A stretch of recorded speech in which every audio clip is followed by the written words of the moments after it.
తూర్పుగోదావరి జిల్లా దేవరపల్లి మండలం ఎర్నగూడెం జాతీయ రహదారిపై తెల్లవారుజామున రోడ్డు ప్రమాదం జరిగింది. శ్రీకాకుళం జిల్లా రాజాం నుంచి 40 మందితో విజయవాడ వెళ్తున్న వెంకటరమణ ప్రైవేటు ట్రావెల్స్ బస్సును ఎదురుగా వస్తున్న ఓ టిప్పర్ లారీ బలంగా ఢీకొట్టింది.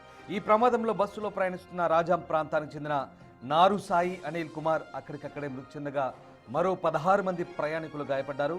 లారీ బస్సు డ్రైవర్ల పరిస్థితి ప్రస్తుతం విషమంగా ఉంది. క్షతగాత్రులను వెంటనే గోపాలపురం ప్రాథమిక ఆరోగ్య కేంద్రం, రాజమహేంద్రవరం ఆసుపత్రులకు తరలించారు. లారీ డ్రైవర్ నిద్రమత్తు నిర్లక్ష్యం వల్లే ఈ ఘోరం జరిగిందని ప్రయాణికులు ఆరోపిస్తున్నారు. ఘటనా స్థలానికి చేరుకున్న దేవరపల్లి పోలీసులు కేసు నమోదు చేసి దర్యాప్తు చేస్తున్నారు.